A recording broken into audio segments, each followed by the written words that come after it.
3 F1 weekends have been enough to expose the car problems costing a big chunk of lap time that each team must fix. The race has been trackside and in the paddock throughout the first 3 events and pre-season testing. Based on that, speaking to the drivers and team personnel and analysing the data, we've picked out the biggest weakness holding every team back.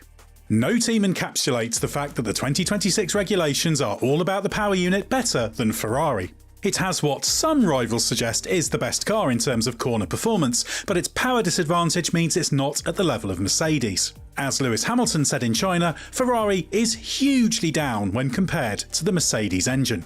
So what does that actually mean? Well, there's reckoned to be a deficit from the V6 engine rumoured to be somewhere in the region of 20 brake horsepower. While the smaller turbo makes it supremely responsive and outstanding off the line, this potentially plays a part in that.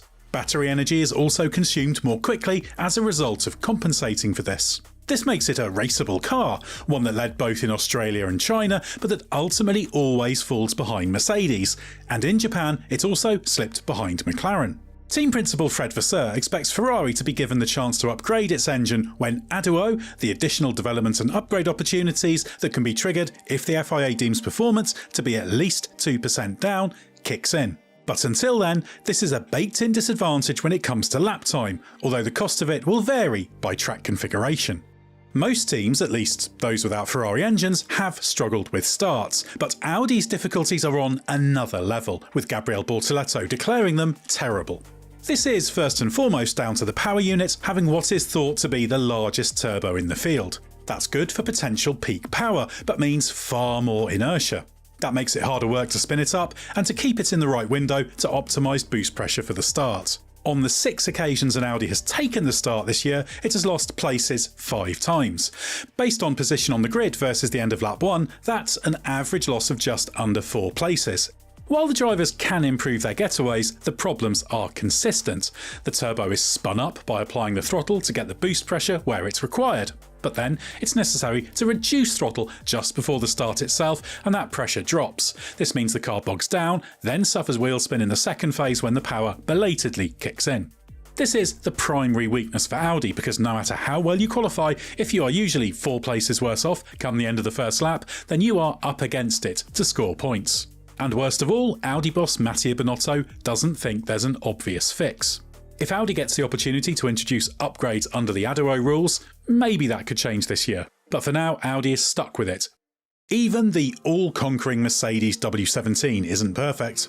While its rivals have never managed to beat it, they have troubled it so far this year. Ferrari in Australia and China, and McLaren in Japan both managed to run ahead of Mercedes and cause problems for George Russell and Kimi Antonelli in battle. Particularly early in the races, it's never been a foregone conclusion that Mercedes will lead. The Mercedes is outstanding when it comes to the integration of harvesting and aerodynamic characteristics. The ERS is efficient, helped by long gearing, and the engine puts out good power. The chassis generates plenty of rear downforce and is strong on traction and under braking. However, those strengths are compromised when not in clear air, which can be costly early on thanks to not being the best off the line. That's not only compared to Ferrari, but also McLaren, although when there have been poor starts, they have been for varying reasons. Currently, its weaknesses are an inconvenience rather than disastrous, but as rivals close in, they could exploit them more. Williams' start to the season has been a huge disappointment, slumping to become the 9th fastest car, having finished 5th in the Constructors' Championship last year. Its big initial problem is that the car is overweight. That's partly a consequence of having to react to struggles passing the crash test.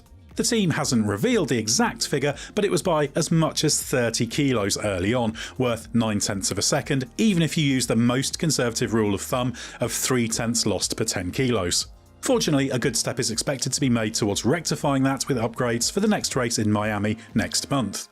Less encouragingly, as Carlos Sainz has pointed out, there are other problems. It's not just the downforce that there are concerns about. Low transfers through corners are compromising the contact patch of the inside tyres, which is compromising grip and traction, not freewheeling as such, but that kind of mechanism. The high rake design appears not to be working as hoped.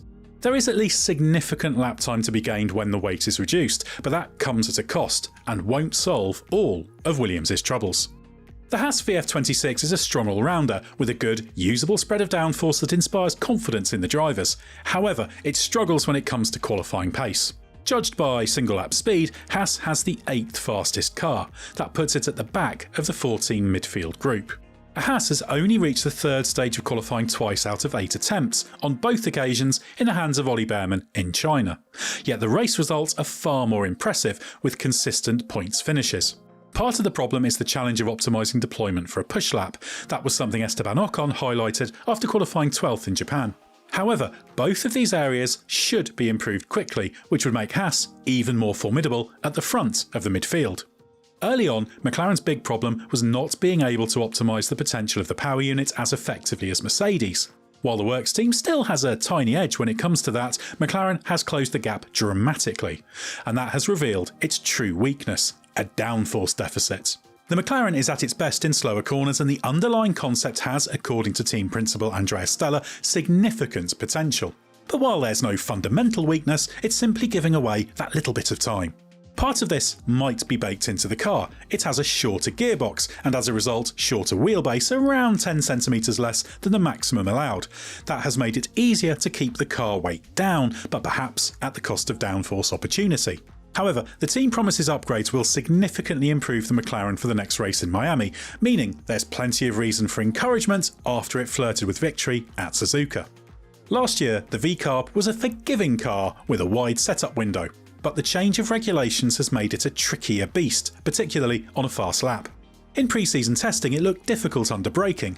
That improved, but there have still been occasions, for example in Australia qualifying for Liam Lawson, where hints of that remain. But generally, as Lawson says, it's a car that's easy to overdrive compared to last year. It also suffers from a little understeer on the softer tyre compounds, which isn't helpful for qualifying. The positive thing is that the car has a good peak, if you can hit it, and that's translated into points finishes in all 4 races held so far. Calling all motorsport fans, have you heard of Silverstone Woodlands? It's the biggest and closest campsite to Silverstone Circuit, the ultimate base for the Formula 1 British Grand Prix weekend. And if you're booking your stay, we've got an exclusive 15% off for you. Camp right next to the action and do race weekend properly. Big screens showing every race, live music into the night, incredible street food and thousands of fans all in one place. Camping or glamping, whatever your vibe, we've got you covered. Use code TheRace15 at checkout to save 15% on your booking. Hit the link in the description to lock it in. The Cadillac Ferrari MAC26 has exceeded expectations for this brand new team, but unlike Aston Martin, which it has been faster than so far, there's nothing fundamentally wrong with the package. As Sergio Perez puts it, the balance is not too bad, it's just that we are lacking the load. The power units are crucial to performance in 2026, and Cadillac having the Ferrari engine is key to its advantage over Aston Martin, but downforce still counts. From pre-season testing, the Cadillac has required the drivers to do plenty of work behind the wheel, but not to contain any specific limitation. The car simply lacks grip and therefore ends up moving around more. There was an improvement last time out in Japan with tweaks both to the fences and the central part of the diffuser. This conferred not only an aero load gain but also widened the setup envelope of the car. There's an upgrade package described by Perez as big coming for Miami, but there's no guarantee that adding downforce allows you to retain the relatively benign handling characteristics, so this is a big test of the team's capabilities. Alpine has put its 2025 struggles far behind it, scoring points consistently in 2026. However, the car is dogged by understeer that's particularly costly at high speed.